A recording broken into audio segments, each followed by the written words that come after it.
It's so spicy out there. I mean, I know you can feel it when you're in the stadium or in the venue. I'm sure you can feel it through the TV screens. Like, it's just like, it brings something out of you. What may be harder on the physical side, I've spent a lot of time on that mental preparation, being seasoned, knowing what to expect, and I hope I could use that.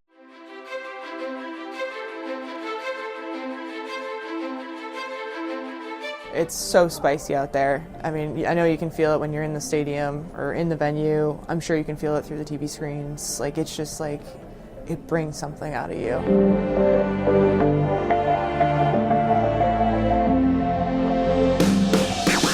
Yeah. No, it's funny you say that. I was literally just saying that. I was like, oh, maybe now I can just enjoy it. Because I'm like, yeah, I've done it all, right? Like, no. But yeah, honestly, I'm taking it all in. I'm trying to enjoy the people around me and just enjoy different opportunities. I mean, this is a break from training, something different, get all the media done, don't have to break from training again. You know, it's just, I don't know, it's fun. I just try to pass along knowledge, you know, and just get people comfortable performing at their best. I try to perform at my best. We try to do it all at the same time, on the same day, in a gold medal game. We're good, right? It's just that simple. But yeah, no, I've definitely changed. I think at the core, the root, the person I am, I really love playing hockey. I love being around our team. I really cherish those moments. I love winning, and those things haven't changed, which is nice. There can't be a better rivalry than U.S.-Canada. I mean, yeah. You think about all of the... It's pretty good, yeah. You think about all of the games that you've been a part of. Yeah, I mean, in like historic games, right? Just, yeah, it's an awesome rivalry. It's so spicy out there. I mean, I know you can feel it when you're in the stadium or in the venue. I'm sure you can feel it through the TV screens. Like, it's just like, it brings something out of you. And it's the best level of competition when you see best on best. In one word, if I say, what do you think of Canada? What's your word to respond? I can't get post-sport material. You guys are setting me up for failure here. I'll give you 3 words. You can say 3 words. How do you feel about Canada? It gets spicy. Yeah. I think I welcome the opportunity, right? And it's not one that I take lightly because, you know, it's intimidating to ask someone for advice and to ask someone who's been around for a long time, you know, what do you think of this, you know? But yeah, I just remember when I was a kid in the team and the Angela Ruggieros and the Jenny Potters, and when I would seek them out for advice, like how I was holding on to every single word they were saying and how important that was. So I try to have that mindset of, you know, this is I need to take a minute and really spend time and give a solid nugget there. I think you can promote peace through sport, and I think that's the Olympic Charter, right, is trying to galvanize the world together for those moments of sport. And while we're competing on the world stage, there's different you know, levels of camaraderie and sportsmanlike conduct that really get ourselves out of sort of that hamster wheel that we're running in our own spaces, which is, I think, healthy. Yeah. Technical term, hamster wheel. No, I'm kidding. I call it.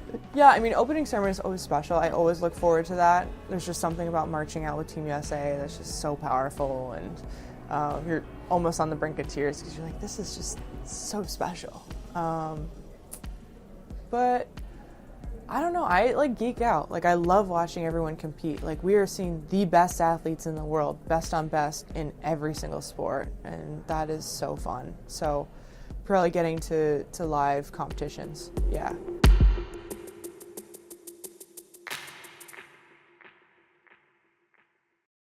What may be harder on the physical side, I've spent a lot of time on that mental preparation, being seasoned, knowing what to expect, and I hope I could use that to my advantage.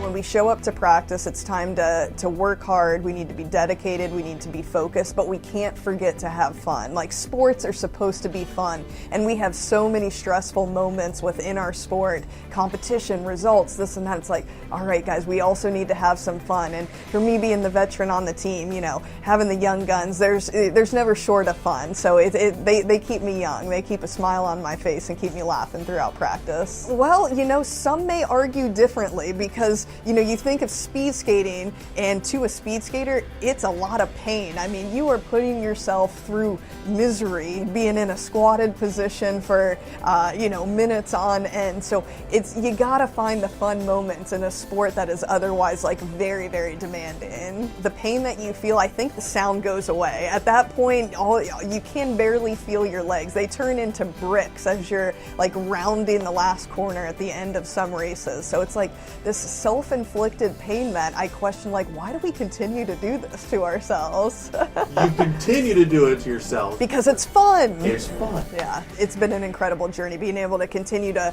push the boundaries, do things that people have never done before is something that we all continue to chase. Renee Hildebrand? Yes. Florida. Yes. Why did he write that?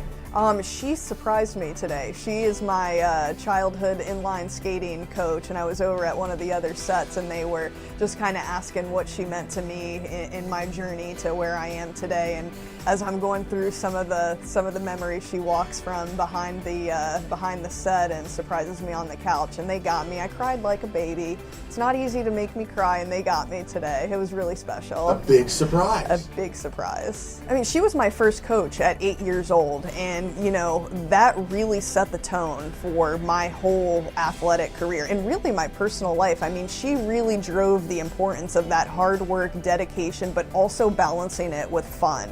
We were really blessed to have a great group growing up, and she really commanded the ship. And you know, we had fun, we showed respect, and you know, we won a lot together, and winning's a lot of fun. Every year that goes by, you know, you're putting your body through the ringer. At this point in time, you know, you're managing injuries. There's not many people out there competing at the Olympic level, you know, pain-free or injury-free. So it does get harder and harder. But you know what may be harder on the physical side, I've spent a lot of time on that mental preparation, being seasoned, knowing what to expect, and I hope I could use that to my advantage. I would say the further I've gotten along in my career, I've realized I got to put that same time into that mental preparation. And some may think the more you do it and the more success you have, doesn't it just get easier and easier?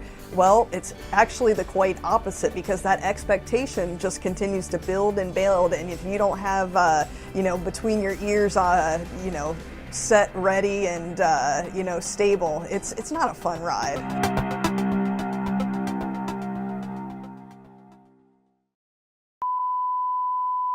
Do you have your cell phone on you? I do. If you don't mind, and you don't have to, we're asking athletes to show us that screen, the first picture that shows up on their phone. Like what? Oh, mine's really boring because it's nothing. But if I unlock my phone, this is what it is.